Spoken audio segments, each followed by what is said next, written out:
On a Thursday a few weeks ago, 215 workers at a heating and air conditioning plant in Indianapolis worked their last shift. They were being laid off by Carrier, which, as you may recall, was the company that President Trump visited shortly after his election.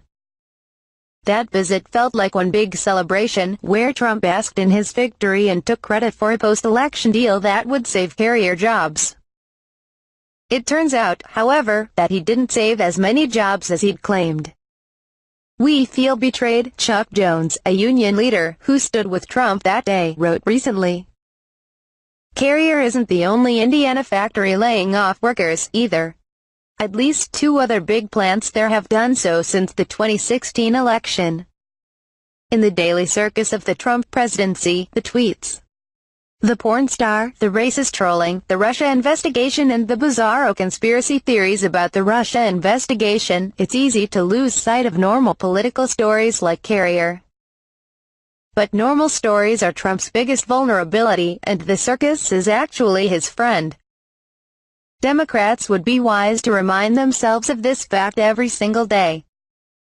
To that end, I don't think anyone should get too worked up by the inevitable punditry on Tuesday night that will treat Trump for at least one night as a normal president delivering a standard State of the Union speech. I fully understand why that commentary is maddening. Trump is not a normal president, and the speech will not mark a pivot, a reset, a turning point, or a cliché to be named later. And yet it's precisely when he is trying to act like a normal president that he is least effective. Remember, the circus is his friend. Just consider the past 6 weeks. They've included Stormy Daniels, his vulgar rant about Haitians, his much-mocked physical exam, and the many stories spawned by Michael Wolff's book, Fire and Fury. You know what else has happened in the last 6 weeks? Trump's approval rating has risen a couple of percentage points, as have the share of voters saying they plan to vote for a Republican congressional candidate this year. Not all of Trump's outrages can or should be ignored. His lies need to be fact-checked. His racism needs to be called out. Most important, his attempts to obstruct justice need to be stopped, not encouraged by Congress. But people who are disturbed by his presidency should keep reminding themselves of the big goal here: persuading Trump supporters and Trump agnostics that his presidency is damaging the country. The trouble with constantly disparaging him as a person and as the worst president ever is that it doesn't win over very many Americans. Hillary Clinton's campaign took a version of this approach in many television ads, and it wasn't a crazy strategy at the time, given how unpresidential Trump was and is. But given the campaign's outcome, the strategy doesn't seem worth rerunning. Luigi Zingales of the University of Chicago has written what I think remains the smartest essay on this point.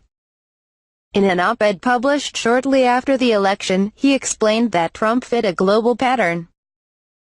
Demagogues like him, and like Silvio Berlusconi of Italy, rise to power because people feel alienated. The demagogues are often odious. But when the opposition focuses on their outrageous qualities, it usually loses. These people don't exist in a vacuum. They emerge when there is a total distrust of the elite, Zingales told me recently. The more the elite go after him, the more people think he's one of us.